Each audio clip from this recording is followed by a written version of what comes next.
కష్టములెట్లున్నను పుణ్యక్షేత్రమైన వారణాసిని దర్శించితిమి. చూడు ఈ వారణాసి భక్తయోగ పదన్యాసి వారణాసి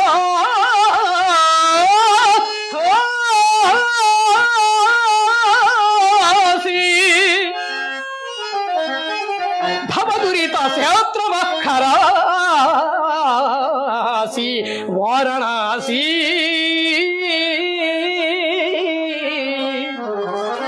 స్వర్ణదీత సంభాసి వారణాసి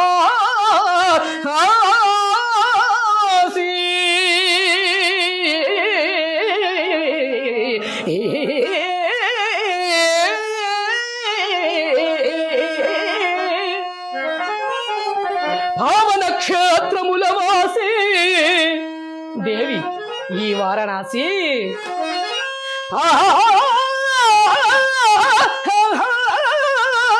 పావన క్షేత్రముల వాసి వారణాసి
ఎక్సలెంట్ అసలు.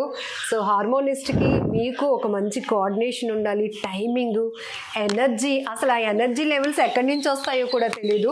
సో ఆమెకు మాత్రం ఆ లోపల నాభిలో నుంచి తీస్తున్న వాయిస్ వల్ల చెమటలు పడతాయి. బట్ ఆమె గొంతు విన్న వాళ్ళకి, ఆమెను అలా చూస్తున్న వాళ్ళకి మాత్రం రోమాలు నిక్కపడవలసింది ఆ స్థాయిలో ఉంటుంది. అమ్మా ఒక్కొక్క సందర్భంలో మీరు ఇంకా ఆపేస్తున్నారేమో, అయిపోయిందేమో అనుకుంటాం ఎవరైనా, బట్ అక్కడి నుంచి మళ్ళీ లీడ్ లాగుతారు, అందుకుంటారు. సో ఇలా ఎంత టైమింగ్ వరకు? కొన్ని పద్యాలు అయితే మాత్రం చాలా ఎక్కువ టైం ఉంటాయి కదా. చాలా టైం ఉంటాయి. అంటే గయోపాఖ్యానం, రామాంజనత్వం అవన్నీ ఎక్కువ రాగాలతో